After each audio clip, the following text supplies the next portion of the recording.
It's another great time we meet for this session. So we are going to look at a group accounting question that is in the advanced financial reporting and analysis.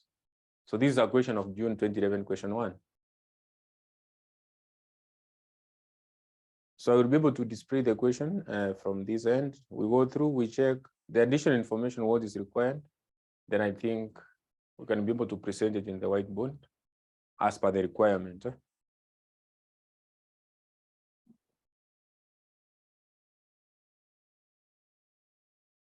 So they were saying that,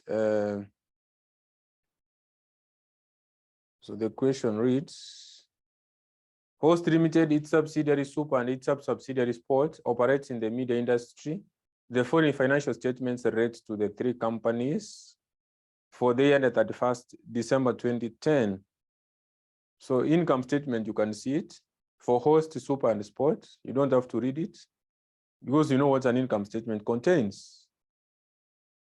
Statement of financial position, the same. You know what it contains. You don't have to read. What you need to interpret is the additional information. Host Limited, that is number one. Host Limited acquired 90% of the ordinary share capital of Super Limited on 1st January 2005, when the retained profit of Super Limited were shillings 1,425 million. Subsequently, Super Limited acquired 80% of the ordinary share capital of Sport on 1st January 2007, when the retained profit of Sport were 950 million. Number two, during the year 2010, Sport Limited sold goods to Super Limited at a selling price of 480, making a profit of 25% on cost. Shillings 75 million worth of these goods were still in the inventory of Super Limited at the end of the year. Super Limited still owed Sport Limited shillings 100 million as at 31st December 2010. So when you see an additional information of this kind, whereby goods have been sold from one entity to another, so you need to ask yourself, this other entity which purchased these goods, it purchased at what price? And at the same time, did it resell the goods it received from another entity by the end of the year? Did it resell those goods? Like now in this scenario, number two, it was Sport who was selling to Super. Sport sold goods at 480, reporting a profit of 25% on cost. When we say 25% on cost, we mean that is a profit markup. When they say profit on selling price, that is profit margin. So in this scenario, when Sport sold goods to Super for 480, he included a profit of 25%. So he marked up the goods at 25%. But now the recipient of these goods, called the Super, never resold all of the goods by the end of the year, because we are told that 75 million worth of these goods were still in the inventory, were still in the stock of Super at the end of the year. So meaning that out of the goods which are unsold, because yes, he received the goods of 480, but he has not resold all of them. 75 million worth of these goods are still in the inventory by the end of the year. Meaning that out of the 75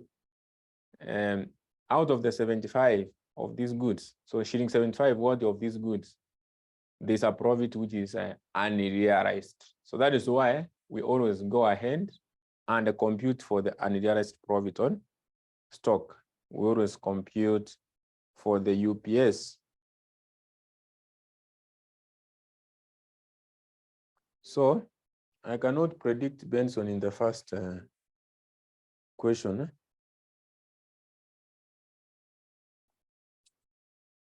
And the group is self-understanding, because the concepts are just the same.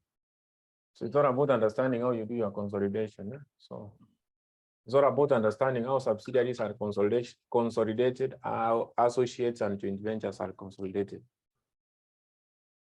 That is how you're going to be assisted in group. So on this scenario, you are told that there is goods sold from one entity to another.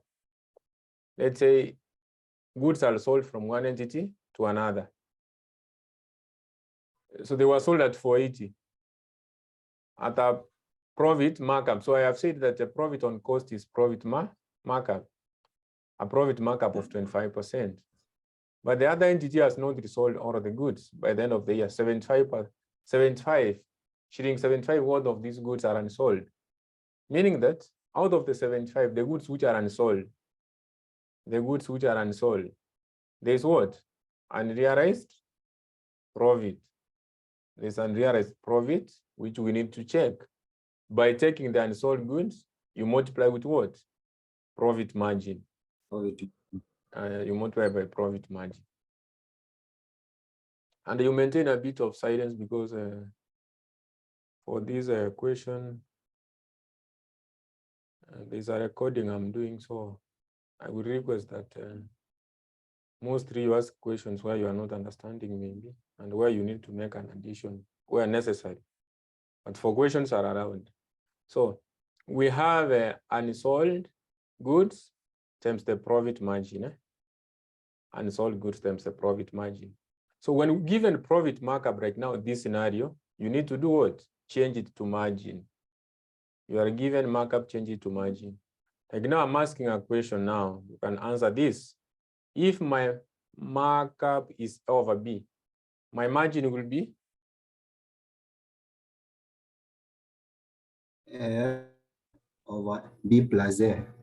Yes, that is the case. So you add the numerator to the denominator? You add the numerator to the denominator.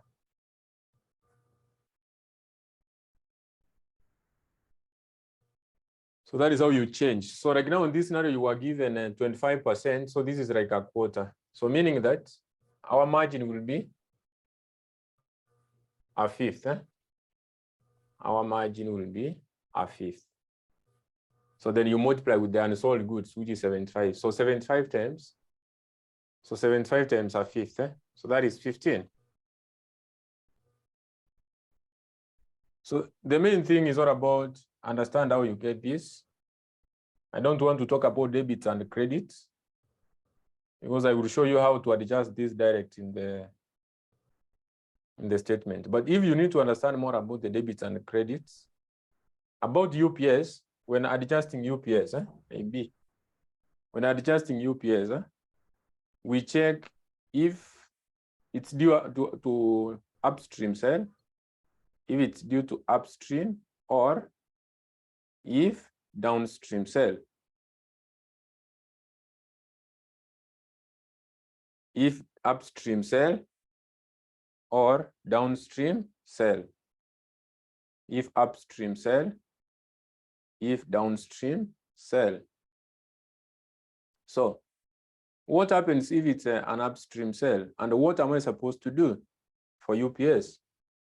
So remember that when this entity was selling goods to this entity, at 480, it made a profit on the goods, on these goods of 480. But we are told that the other entity never resold all of them. So meaning that this entity which received the goods, the buyer never realized the entire profit the seller realized by the end of the year because 75 of the goods are unsold. Meaning that by the end of that year, the profit of the seller is overstated by what the buyer never realized, based on what he never realized on the 75. So if it was due to and let me start with downstream. If it was due to a downstream sale, the profit is supposed to be eliminated in who? In the parent company. It's supposed to be eliminated in the parent company. How do you eliminate the unrealized profit in the parent company? You debit the retained earnings account, you credit the inventory account. If it's due to an upstream sale, the profit is supposed to be eliminated in the subsidiary by debiting retained earnings account, debit the NCI account, the non-controlling interest account. Then you credit the inventory account. That is what you need to know about UPS. That is what you need to know about UPS. So we are done with additional information number 2.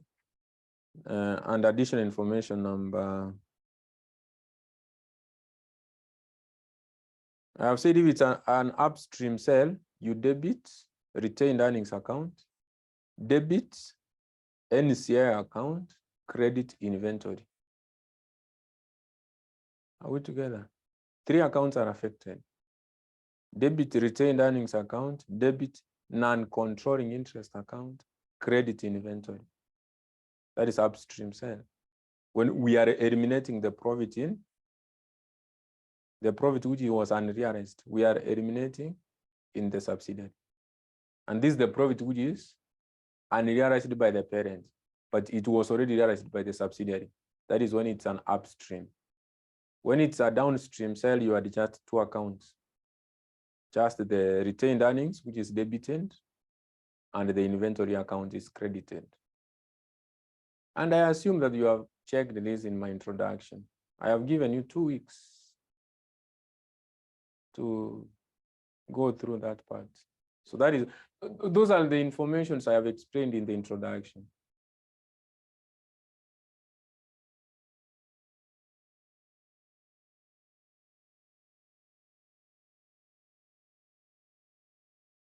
So before I go to note 3, there's a last sentence in note 2. There's a last sentence in note 2, whereby they are saying that Super Limited still owed Sport shillings 100 million as at 31st December 2010. Who can explain to our colleagues what is supposed to be done as per the sentence I have read?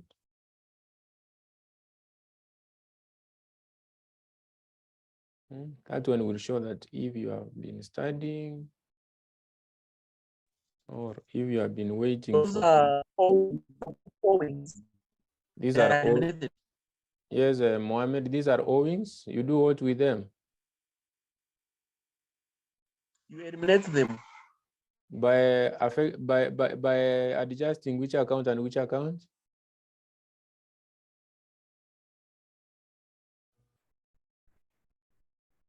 Just say what you know, because you have an idea. Receivables and the payables. These codings you are saying? I'm saying they are the book owings, you emit them. That is, you debit payables and credit receivables. Yeah, that is correct. Thank you for that. So what it's supposed to be done, it's all about, these are owings. Balances which were owed from one entity to another, which have not been settled by the end of the year. Pesa yenye kampuni moja inadai ingine, subsidiary anadai parent, parent anadai subsidiary. Like now here it's Super still owed Sport. So Super is supposed to pay Sport 100 as at 31st December. So this amount was still outstanding by the end of the year. These amounts are not supposed to be carried forward to the next financial year, but we have to disregard them in the current year, because obviously the parent will consolidate the subsidiary by the end of the year, and it shares maybe some small percentage to the minority shareholders. So if there's any outstanding balances between the parent and subsidiary, which have not been settled by the end of the year, they are supposed to be disregarded by adjusting the trade receivables account. You adjust that account by crediting it. Crediting is a subtraction which is done. Then the payables account is debited. So you debit the trade payables account, you credit the trade receivables account. I don't want to read note 3 because the same thing I have explained in note 2 is the same thing which will apply in note 3. Because they are saying during the year 2010, Super sold goods to Host at the selling price of 260, making a profit of 1/3 on cost. 60 million worth of these goods were still in the inventory of Host as at the end of the year. Host Limited still owed Super shillings 50 million as at 31st December 2010. Nothing has changed as per note 3 and note 2. respectively. Number 4, during the year, Host sold an item of plant to Super Limited at a selling price of 240 million, reporting a profit of 20% on cost. The group charges depreciation at the rate of 20% on cost, and this is included as part of the cost of sales.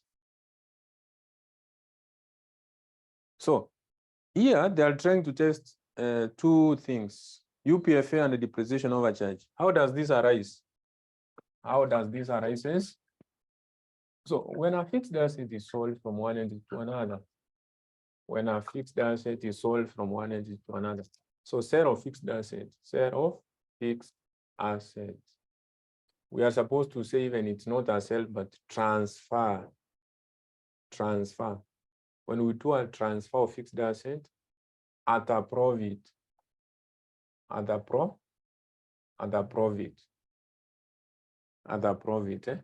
transfer of fixed asset at a profit. So let's say a fixed asset is sold from one entity to another. That is a fixed asset from the parent to subsidiary. So when this asset was being transferred, it was transferred at a profit.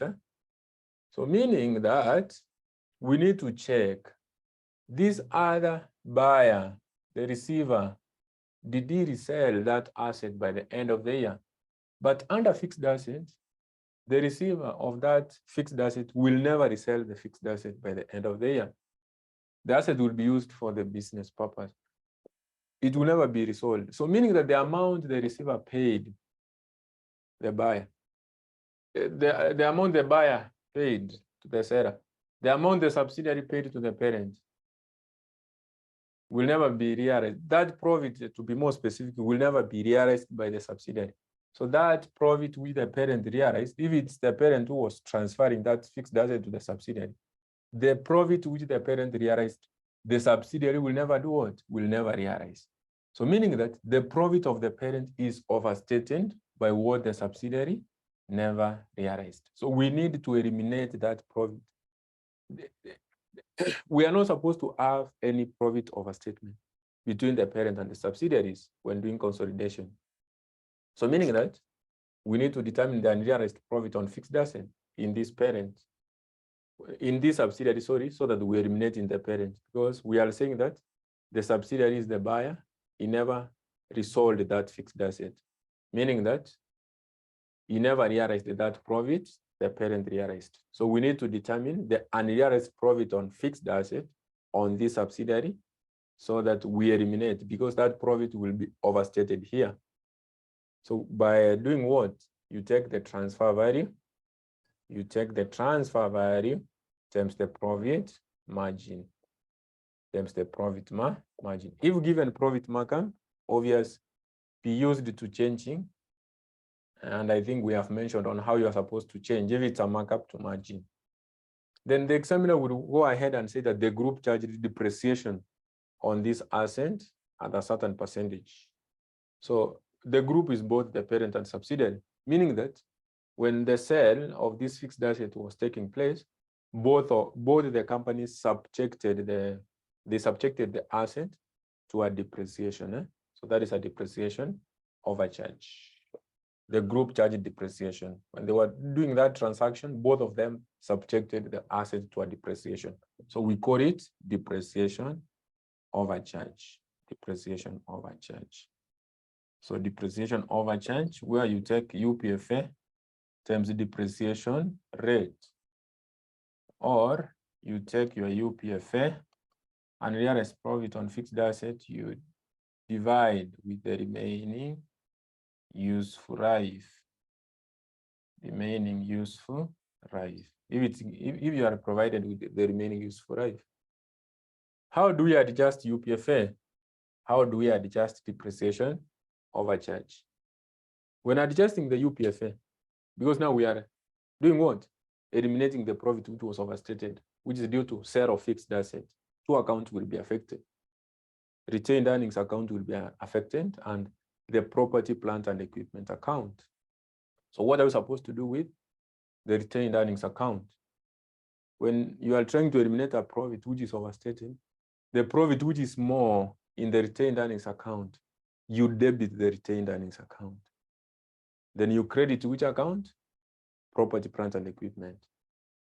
Debit retained earnings account, that is with UPFA. Debit retained earnings account, credit the property, plant, and equipment account. What about this aspect of depreciation overcharge? So for the depreciation overcharge, remember that they are done what? Understated the value of the asset. So tunajaribu kurudisha hiyo asset to its normal state because walikuwa wame understate value ya asset because they did a depreciation overcharge. So when you are trying now to bring the asset to its normal state, or you are trying to bring the profit to its normal state, what are you supposed to do to the asset account? What are you supposed to do to the retained earnings account? For the PP account, you debit. For the retained earnings account, you credit. That's all. Then the rest additional information in this question is just concerning that the goodwill is impaired. Remember that when the parent acquires a subsidiary, it has to do what? To check for the goodwill first. So the parent must check for the goodwill of the investee companies. So once it has computed that aspect of goodwill, then we subject the goodwill to what? An impairment review. But it's not a must that you subject that goodwill to an impairment review. It's up to that time whereby you are told that the goodwill was done what? Impaired by this percentage.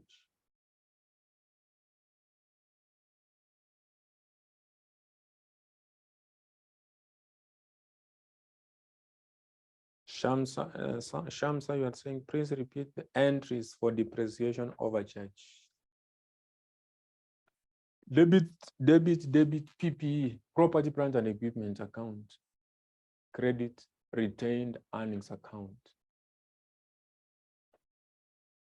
Baji, mnanionyesha sasa mjasoma hiyo introduction. That one shows that you have not gone through that video. It's around 1 hour, 1 hour video. Ikienda sana ni 1 hour and a half. Hata ukue busy aje huwezi kosa 1 hour in a week. So now we continue.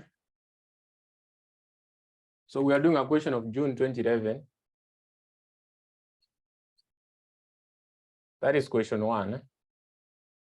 June 2011, question 1.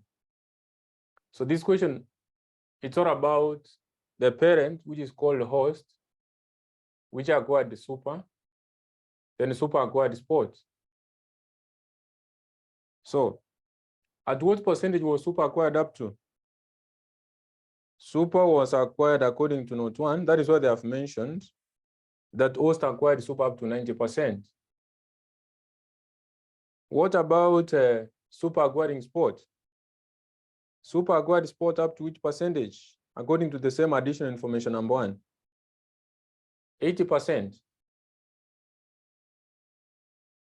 So now you need to understand about the control, whereby super is controlled by host up to 90. So the control is 90%, meaning that the percentage which is remaining is for the non-controlling interest, the minority shareholders, so the non-controlling interest. What about host controlling sport? So host controlled sport indirect. Through who? Through super. So you take 90% times 80%. This one gives you 72%. So that the NCI is at 28%. That is how you get 100%. So that is the first thing you are supposed to interpret. The percentage which the parent controls these companies. So it controls super, direct, and it controls sport, indirect. Are we together up to that point?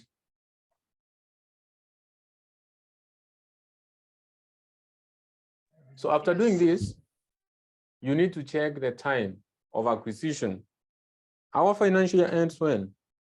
According to this question, I can see our financial year ends 31st December 2010.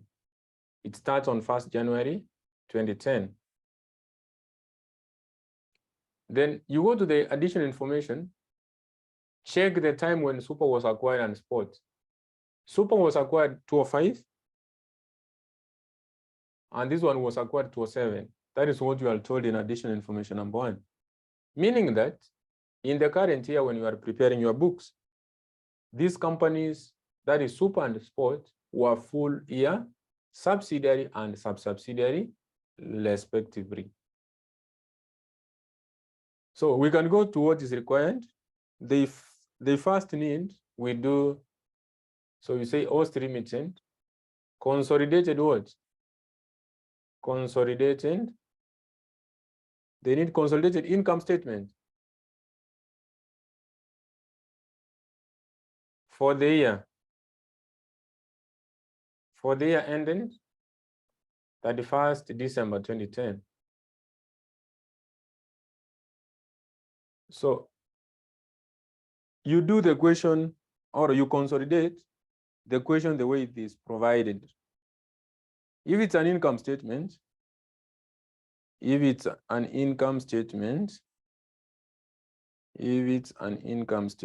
I need to check that question. If it's this income statement here,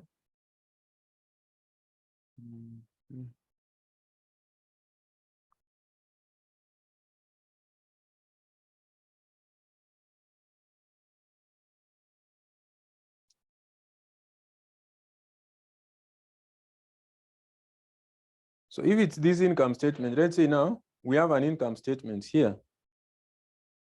You are starting from the aspect of revenue, you go to the cost of sales, the way it is, distribution, cost, admin.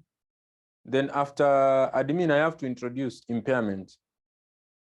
Then after impairment, I would say profit before interest on tax. Then I minus my interest, then tax, then I have profit after tax. So we'll be able to present here, you see. So let's start from revenue. For now, you know that super and sport are both subsidiaries. It's only that sport is the sub-subsidiary. So that is a subsidiary. So for sub-subsidiaries and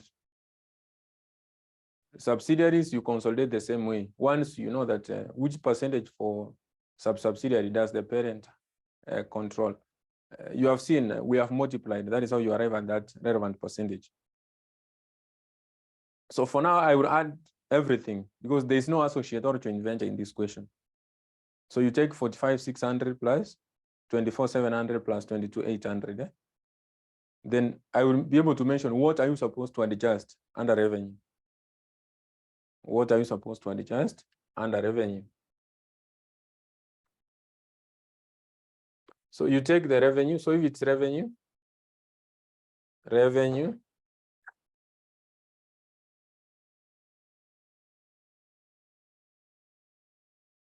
So for revenue, parent,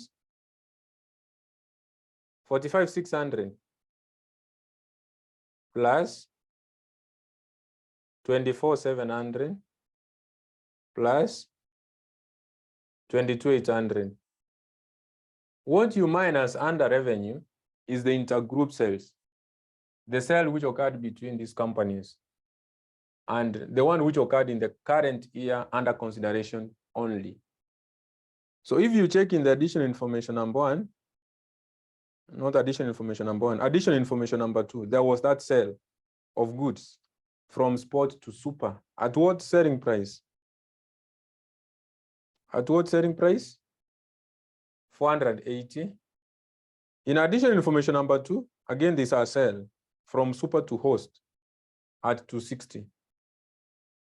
Then finally, again, in additional information number 4, during the year, there was a host who sold an item of plant to super at 240. So intergroup cells are eliminated.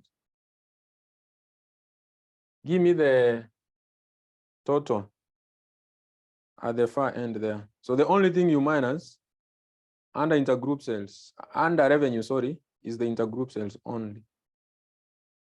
Intergroup cells only. That is what you eliminate under revenue. You have calculators, guys. Eh? Sindio?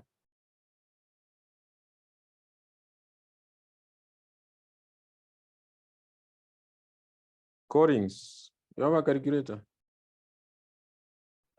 Yeah. What you do, give me the answer.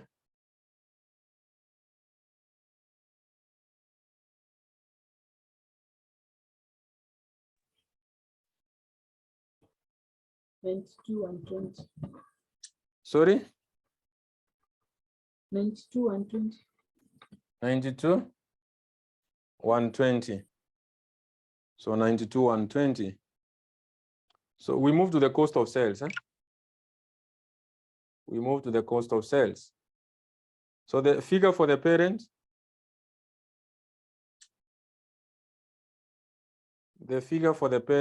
is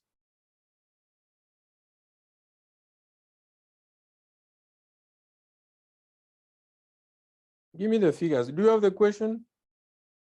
Take 18, 050 plus what? 5463 plus 5320. So what you minus again under cost of sales is the same intergroup sales. 480 minus 260 minus 240. You add now the UPS and the UPFA, which arise due to the goods which were unsold by the entity which received these goods of 480, 260, and 240. Remember that in addition information number 2, the UPS was just you take 75, which are unsold, times the profit margin, which is a fifth. Remember that you were given profit on cost at 25%, which is same as a quarter. So profit markup, you change it to margin by adding the numerator to the denominator. So you get a fifth. So yeah, we have what? 15. Then in the additional information number 3, the unsold goods are 60. Markup is a third because you are told that he made a profit of a third on cost.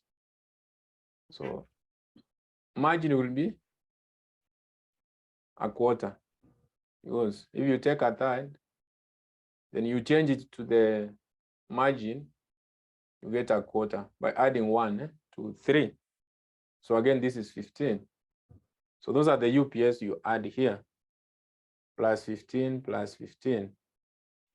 Then plus UPFA due to the goods of 240, due to the fixed asset solely of 240. So here you take transfer value. Transfer value times what? Times profit. Times profit margin. Transfer value times profit margin. The fixed asset was transferred at 240. The profit was, according to note 4, cost made a profit of 20% on costs. So that is like a fifth. So a fifth to change it to margin, 1/6. So this one will be 40. That is what you add here. The next you check depreciation overchange due to the sale of fixed asset. Depreciation overcharge, which is all about you take your UPFA, the 40, times that depreciation rate, which is given of 20%, you get 8. So for depreciation overcharge, you minus. If it was a depreciation undercharge, you add. Depreciation undercharge, you add. And the depreciation on undercharge can be only be available in a equation if we have the aspect of a revaluation gain. Revaluation gain. And the revaluation gain is the difference between the fair value of an asset and its carrying amount, whereby the fair value will be in excess of the carrying amount by a certain figure. So you would be told that the fair value was in excess of the carrying amount by, let's say, 200. The fair value was in excess of the carrying amount by 200. Or they can say the carrying amount was less than the fair value by the 200, by the 200. So that is a revaluation gain. Or they can give you the fair value and the carrying amount, you take the difference. So once you have a revaluation gain, this figure of revaluation gain has not been subjected to any depreciation. So you take that percentage which would be provided. You multiply with the revaluation gain, you get your depreciation under change. Or if you are given remaining useful life, you just divide. You get your depreciation under change. So for you to have a depreciation under change, you must be provided with revaluation gain. Revaluation gain itself, where are you supposed to adjust it? I will be able to talk about it when I do another question. I don't want to give you a lot of information at this point. Let's focus on this question for now. What is in this question? The June 2011 question 1. So what do you have for the cost of sales? 27,915. 27,915. So deduct this. So gross profit will be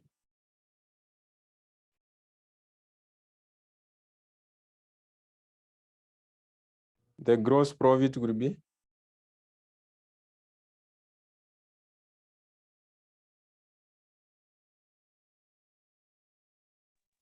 64, 205. 64, 205. 205. 205, eh? Yeah.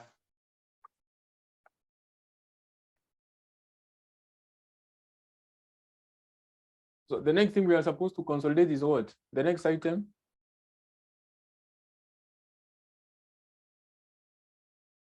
The next item in that income statement is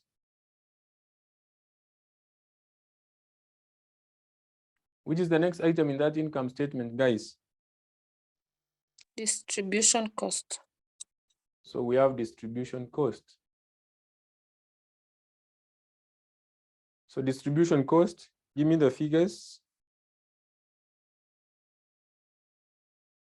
So parent plus subsidiaries plus sub-subsidiary. So 3325 plus 2137 plus what? 1900. What do you have? Then we talk about 73. You have 7362. 7362. Then for admin, 3475 plus 950 plus what? Plus 1900. What do you have? And after this, I will introduce impairment. And this is our working I will do 6325 for admin. based on goodwill. So this one is 6325. 6325. So for impairment for now, we don't have to do it. I will do later once I check for goodwill. So you skip that one. You just write, we are supposed to do impairment, you skip. So you say profit before interest and tax. Profit before interest and tax. Even this one, we cannot be able to get it because we don't have impairment. We talk about finance cost. So finance cost was just for the parent, 325. 325. Then after that, we do what? We say profit before because we have deducted interest, so we say profit before tax. We raise tax. Income taxes 8,300 plus 5,390 plus what? 4,241. So that we have the profit after tax. So income tax. What do you have for your income tax? 17,931. 17,931. 931. So that we will get the profit after tax rate. So that we say profit attributable to what? Profit attributable to NCI. Then I will check profit attributable to parent. So in this question of ours, in the income statement, they were in need of how many marks?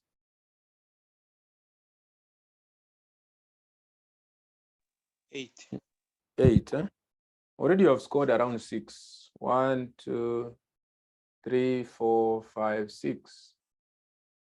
Already you have 6. If they decide to give you 1 for, that is 1 mark for 1 entry, it can be 1 entry, 2 marks. So here I'm just considering 1 entry for a mark. So let's check for the workings we have not done. So I have to check impairment. So I have to do goodwill. I have to do goodwill. So let me use this side for goodwill.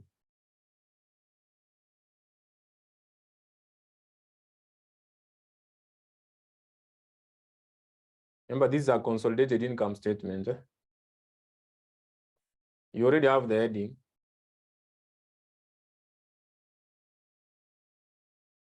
So for goodwill, you know that it's either you use full method or a partial method. On which scenario can you use full method?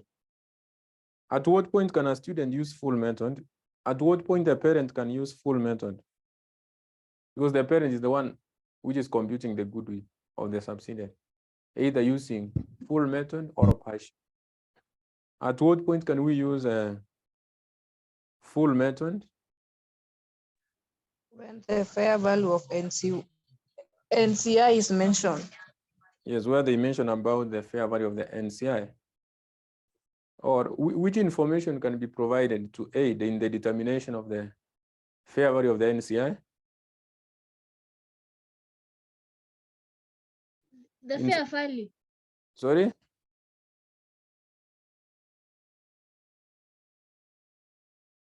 There is someone who is saying something. So which information can be given?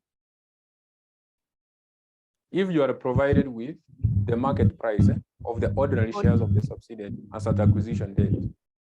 So if you are ordinary shares, if the ordinary shares of the subsidiary are a fair value, so meaning that to get the percentage, to get the fair value of NCI, you will take the percentage of NCI, you multiply with the ordinary shares of the subsidiary.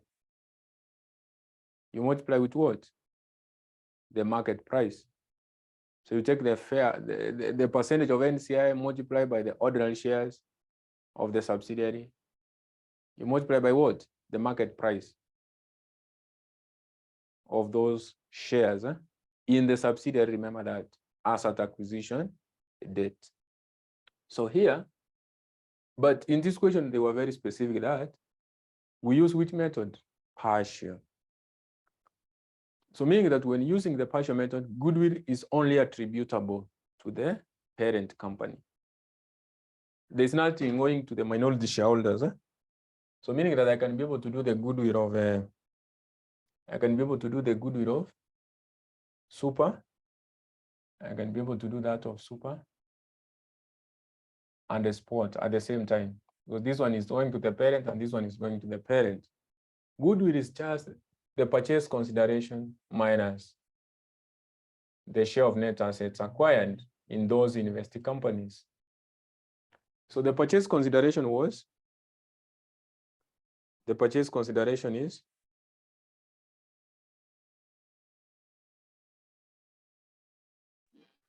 so if you go to your non-current assets, there's somewhere they have mentioned about what? Investment. You see this? Investment. Investment in super, investment in sport. So investment in super, 6650. But investment in sport, which is under super, is 3800. So meaning that when Host was investing in sport, it invested through who? Through super. Because remember, sport is a subsidiary of Host. So for investment in super, it's direct, but in sport, it's through super. So here, for you to record your purchase consideration, this is okay, 6650. But now for sport, I have to take 90% of 38. Because the investment in super was through sport, and the parent controls. So the investment in sport is through super, and the parent, which is Host, controls sport through super. Super is controlled by the parent up to 90%. So 90% of that 800.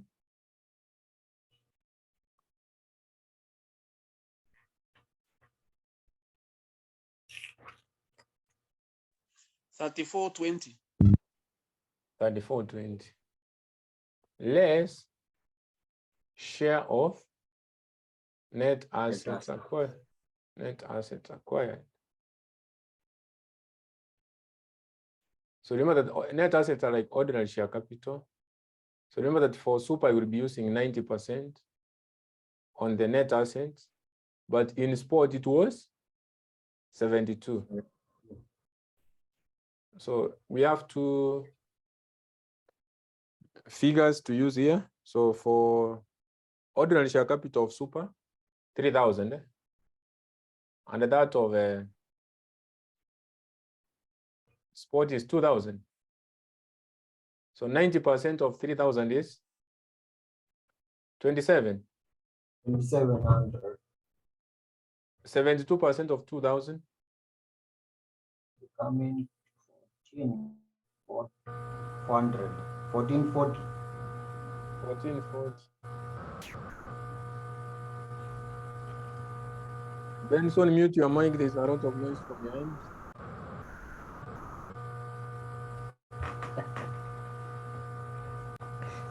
Benson. There's a lot of noise from your end. I don't know why your device, that may be an issue. It's making a lot of noise. Oh. So this is 90% and 72% of what? Retained profit. When you are talking about retained profit, the retained profit you are supposed to use is the one which is asset acquisition date, when those companies were acquired, when super and sport were acquired. The retained earnings given is, so the one in the balance sheet, that one is as at the end of the year. What about asset acquisition date, when those companies were acquired? That is why if you look at additional information number 1, that is well provided. They are saying that Host Limited acquired 90% of the ordinary share capital of super on 1st January 2005, when the retained profit of super were 1425. Subsequently, Super Limited acquired 80% of the ordinary share capital of sport on 1st January 2007, when the retained profit of sport were 950. Those are the retained earnings to use. So this one is 1425 and 950 asset acquisition date. So 90% of 1425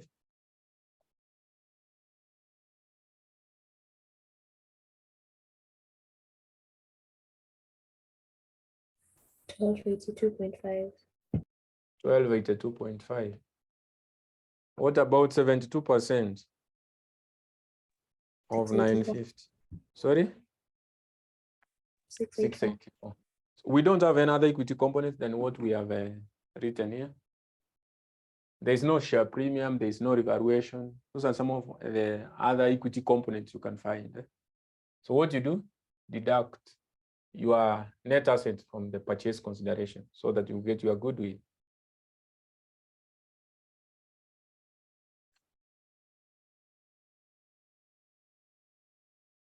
Your goodwill is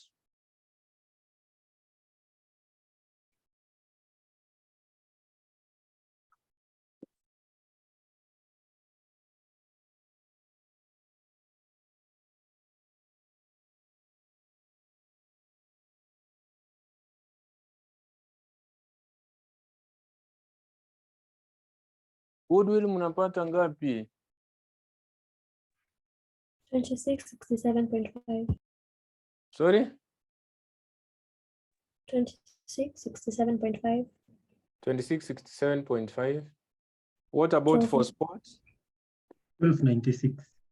That is 1296. 1296. Huh?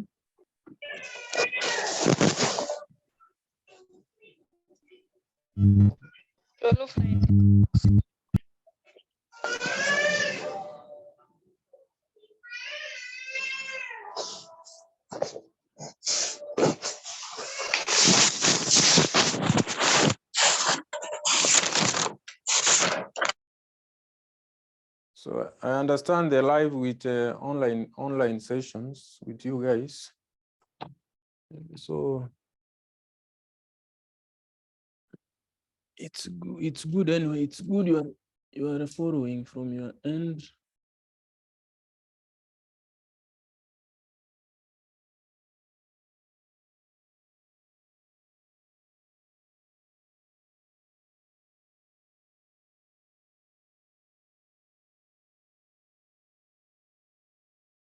So after goodwill, now we do what?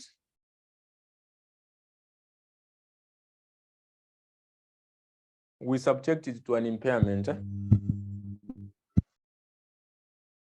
So you were told that you were told this in the last additional information.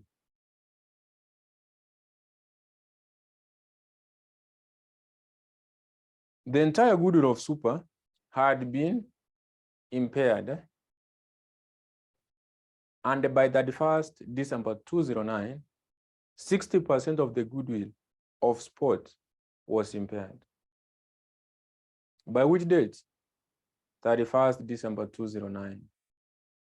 An additional half of the balance of the goodwill in Sport is considered impaired, meaning that by the end of 2009, the entire goodwill of Super had been impaired, and the one for Sport, it was impaired up to the extent of 60%.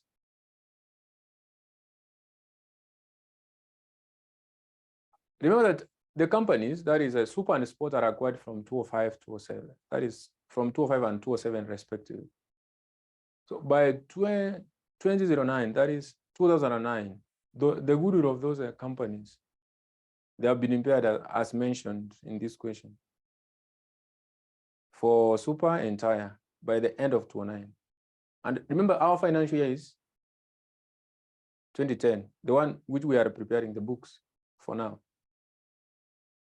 So meaning that by 2009, the end of 2009, the entire goodwill of Super had been impaired. And that one we call it accumulated impairment, because it's not an impairment for the current year. And for this one is 60%. So 60% of 1296, 60%, 777.6. So meaning that goodwill here, now by the start of the year 2010, this one will be, because by, remember that goodwill, again, let me remind you this. When you are computing goodwill, you compute the goodwill from the time those companies were acquired.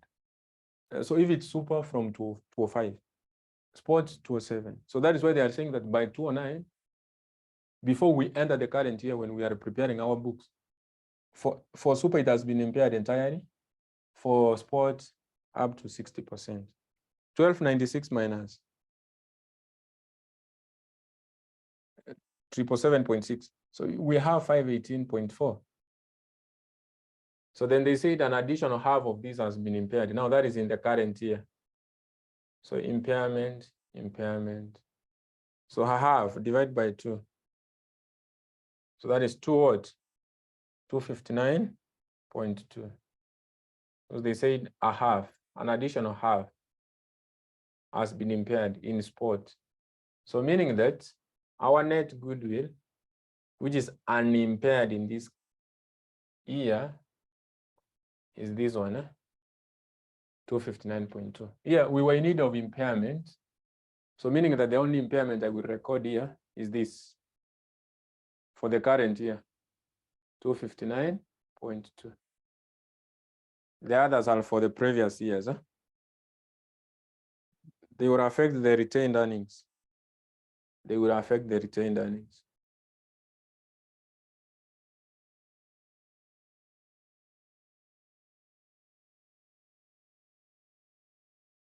So what do you have here? Profit before interest and tax. If you use your calculator, well,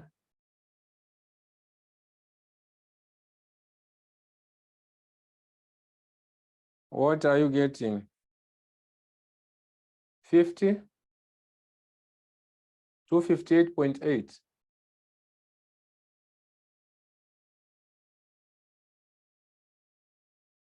Are you getting that one? Are you getting that figure?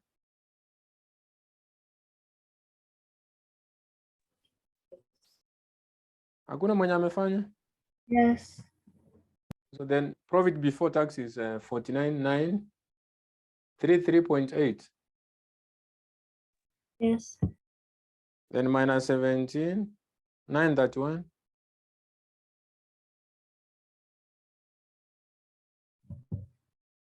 $32,002.8. 32,002.8. So profit attributable to NCI.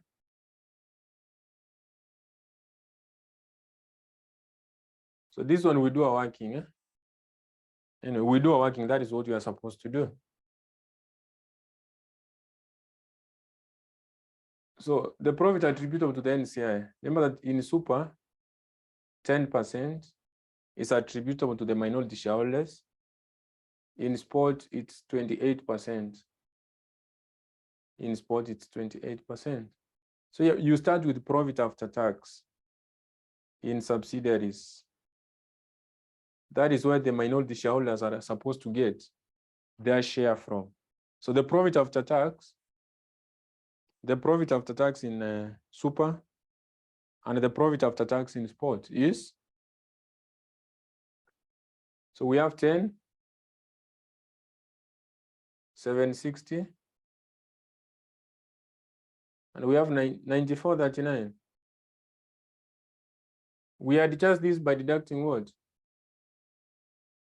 So we need to adjust this profit after tax before we multiply with 10% and 28%. So this profit might be overstated or understated. So we adjust by raising UPS if sales upstream. Both sales were upstream. Super sold to host. Sport sold to super. We raised depreciation under change, but there was no depreciation under change. We add overcharge.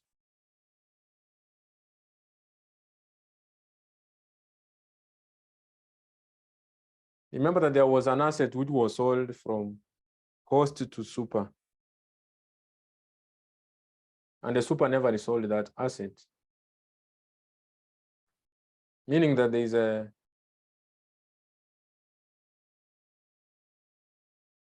there's that UPFA, which we will determine and apply in the other areas. But at the same time, both companies, Host and Super, they subjected the assets to a depreciation. So meaning that they understated the value of the assets. So we need to adjust and bring normal the value of the asset. So by adding back the depreciation overcharge, it was 8. Then we could have deducted impairment loss if we used what? If full method was used.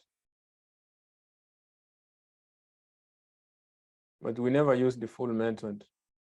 If we use the full method, at least in the goodwill, then NCI could have contributed. But remember here, the goodwill we have for Super is going to the parent, and this one is going to the parent because we use the partial method.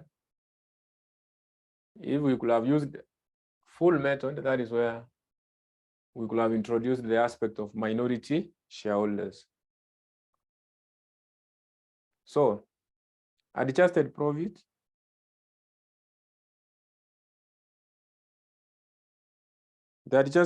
our adjusted profit, then you multiply with the values of the NCIs.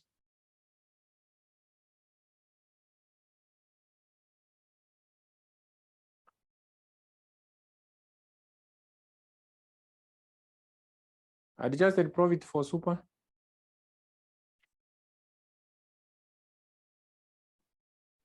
10,753. 10,753. And the other one for sport? 94,24. 94. 24. Yeah. So if you take, let me say 10%, that is 0.1 of 10,753 plus 28% of 94,24. Remember that for the first one you multiply with, for this one you multiply with 10%, for this one is 28%, then you sum them. So you get, I'm getting 3714.02. 32,002.8 minus answer. You get 28,288.78. So you take your 32,000 and the 2 shillings 0.8, that is under 8 cents, minus 3,714.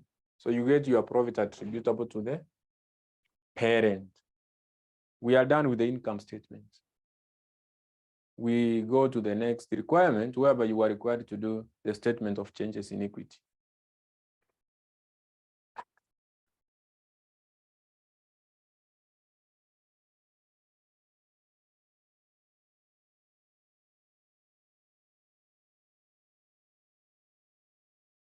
So under the statement of changes in equity, consolidated statement of changes in equity, you know, it's all about who is preparing this? The parent. Who is the parent? Host. So Host Limited consolidated statement of changes in equity.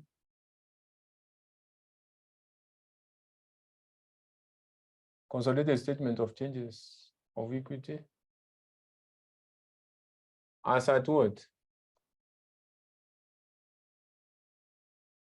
Our financial year ends 30th December 2010. So this one, you only focus on the profit.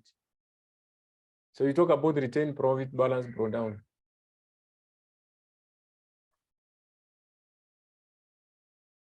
So you talk about Host, Super, and you talk about sport. So here we have 90%. Here I will be focusing with 72. Then I add what? The profit.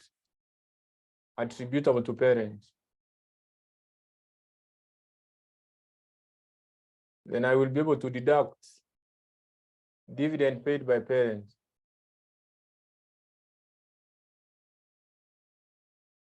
So what I will get here is the retained earnings, or just retained profit.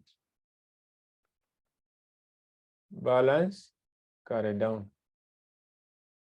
So profit attributable to parent is this one. This 28, 288.78. For the retained profit balance brought down, you are provided with the retained earnings balance brought down in the equation. You are given those profits, then we need to adjust maybe by deducting some retained profit which were present as at the time the companies were acquired, that is when invested companies were acquired, so that we get the retained profit only for the current year. Remember that Super and Sport were acquired to 2005 and 2007 respectively. So retained profit balance brought down. The last item in the income statement, 20,013, 13,315, 10,459. But for 13,315 and 10,459, they are inclusive of those retained earnings, retained profits, as at the time those companies were acquired. Remember that Super and Sport were acquired in 2005 and 2007 respectively. So to get the correct retained profit for the current year, we need to eliminate these retained profits which are in note 1, because you are told, like now for Super, 1st January 2005 is when it was acquired, when the retained profit of Super were 1425. Subsequently, Super Limited acquired 80% of the ordinary share capital of Sport Limited on 1st January 2007, when the retained profit of Sport were 950. So when recording this retained profit, for the parent, we have 20,013 minus. So this one I will minus accumulated impairment. But for Super, remember the balance brought down is 13,315. I minus the one as at acquisition. That is according to note 1, 1425. Balance brought down minus the balances as at acquisition. This one is inclusive here. Then for the second one, we take 10,459 minus 950. Accumulated impairments. For Super, it was from our goodwill. The accumulated impairment for Super was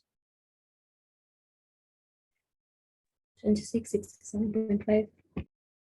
2667.5. And this one was 777 point. 6. Use your calculator well and give me the answer down here. Use your calculator well. Tumia kikokoto. Ni chako ama yako ama ni? Kiswahili sio rahisi, si ndio?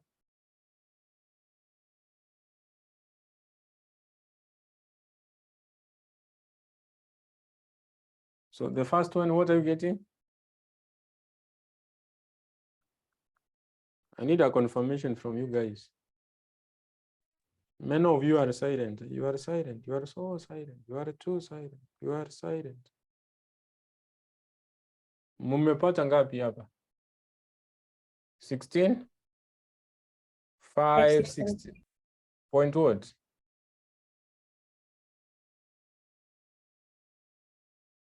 Hiyo ingine ni ngapi?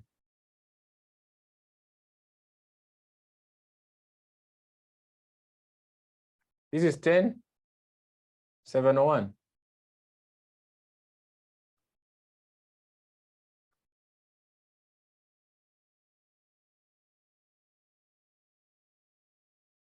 And this one is, this one? 10,459. minus 950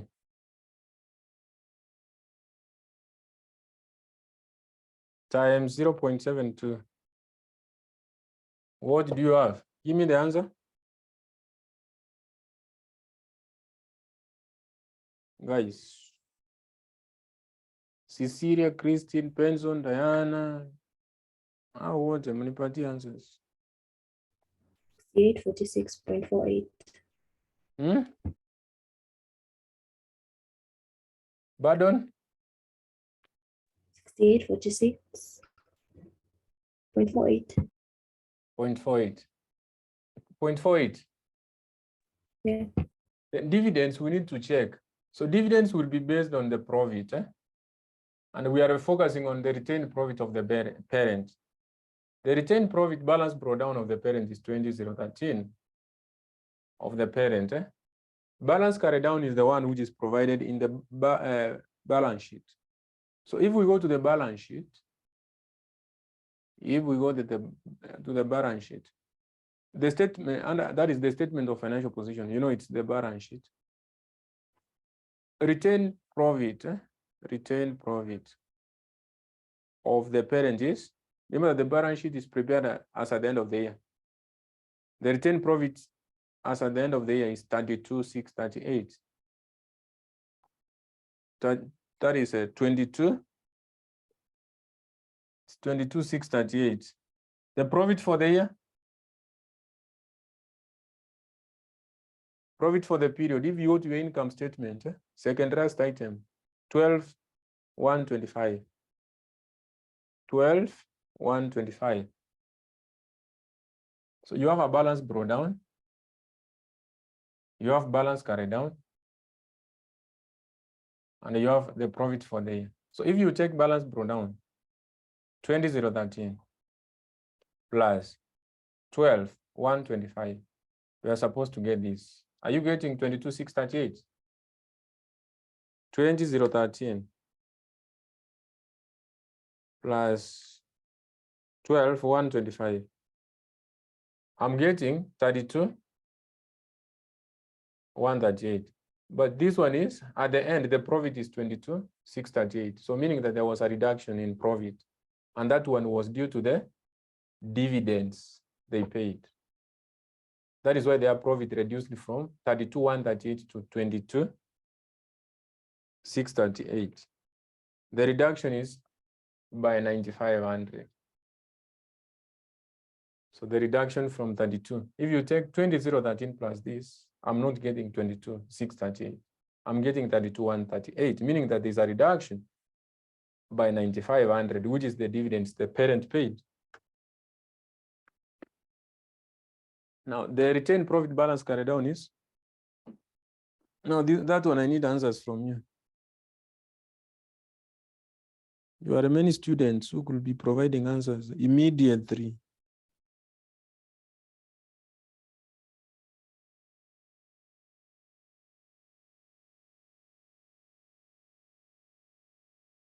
I expect answers from you guys.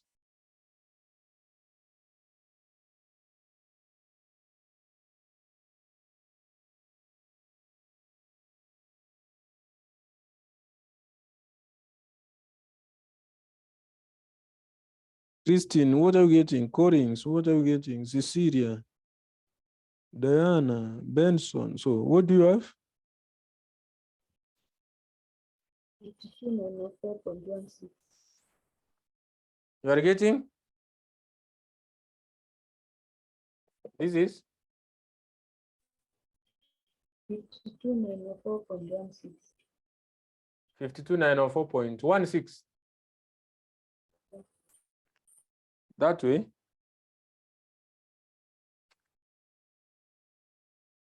Now we need to do the statement of financial position. Any question, guys? Any questions so far?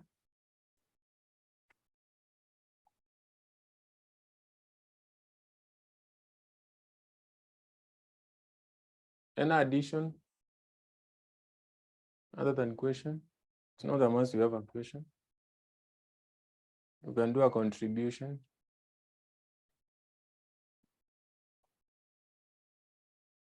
You don't have any question, you don't have any addition. So meaning that you are understanding what I'm doing.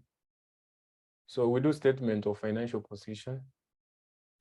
So consolidating statement of financial position.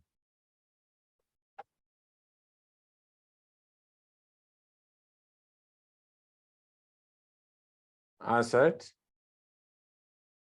31st December 2010. I will do very fast due to time. Time is not on our side. So you know that obvious, we add parent plus subsidiary because they are parent and subsidiaries. Then we adjust under the items provided, we adjust what is relevant.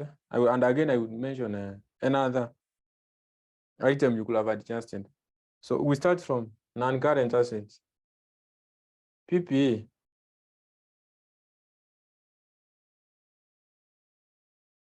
PP is 35, 483 plus what? 24, 273 plus 13,063. Is there anything to adjust here? Yes. If there was revaluation, I could have added. This revaluation leads to depreciation under change. I could have deducted that. Then after depreciation under change, I minus UPFA of 40 and realized profit on fixed assets. We took the transfer value times what? Profit margin.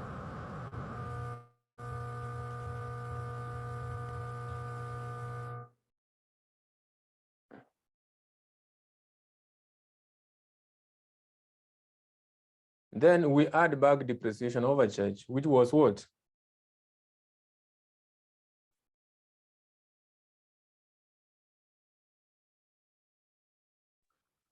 Eight. That is 16. Eight. 16, eh? Why 16? Or it's just the sale was during the year. Oh, the sale was during the year, but it's 8. Eh? I thought the sale was 2 years back. If it was 2 years back, that is when I could have multiplied by 2 so that it's cumulative. But the sale of this fixed asset was during the year 2010. That is not 4. It was during the year, which is okay. It's 8. Eh? We got 8 by taking the UPFA times depreciation rate. Eh?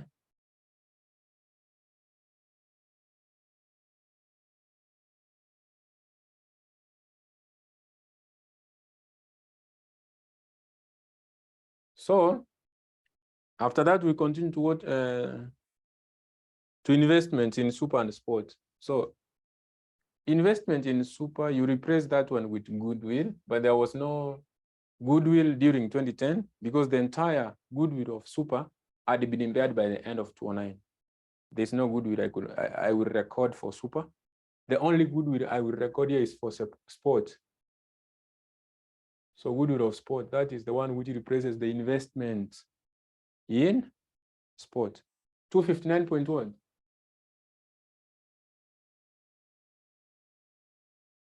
It was 259.2. Am I correct? Yes. All right. Next, we talk about current assets. Current assets, we talk about inventory. Parent plus subsidiary. 462 plus 42, 65 plus 3682. We minus UPS, 1515. We minus 1515, the UPS plus goods in transit.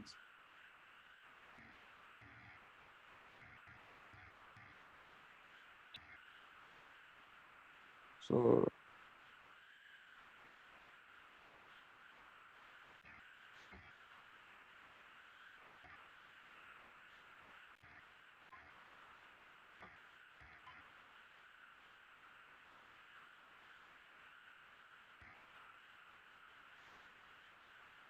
Benson concentrate. Huh?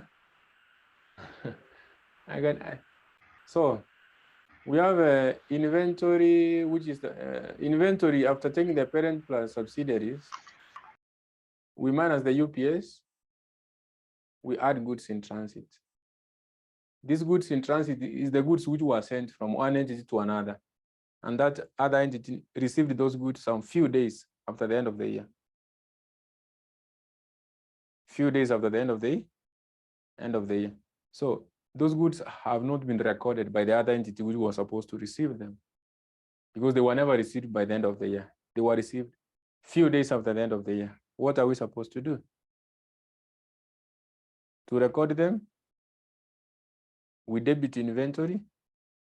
And if the sale was on credit, we have to credit the trade payables. That is why I'm adding these goods in transit here. Then when I go to payables, that is the payable account, I add inventory. I am done with it. Receivable, 884 plus 3824 plus what? 2864. For you to eliminate now the owings, this is the point you are supposed to deduct. The amount which are outstanding, the amount outstanding by the end of the year, the amount outstanding by the end of the year. You eliminate here, and you eliminate under the payables. So the amount which was outstanding according to note 3 and note 2, super odd sport 100, that is note 2, note 3, host odd super 50. So you minus 100, you minus 50. If there was cash in transit, again, you deduct here the amount paid, but which has not been received by the other entity. So you record again by reducing your debtors, because the amount has been paid. It's only that the other entity never received them. So you reduce your debtors, then that amount which was on transit, you add to cash or a bank. So here,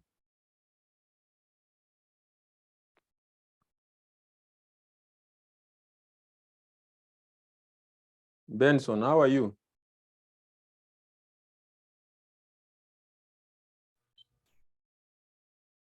Kofiti. Yes, Malim. I give you time to greet your colleagues. Eh? Because I'm seeing your message. Eh? Physical class. You want a physical class? Yes, we can meet. Benson. Cash at bank and in hand.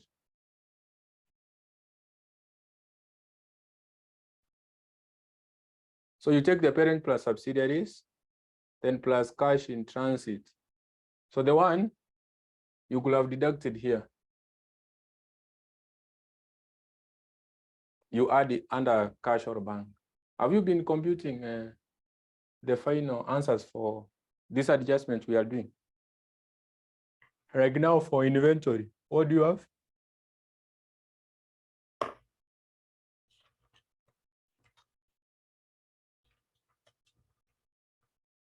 $83.79. 83.79. So receivables, 74.22. 74. Cash at bank and in hand,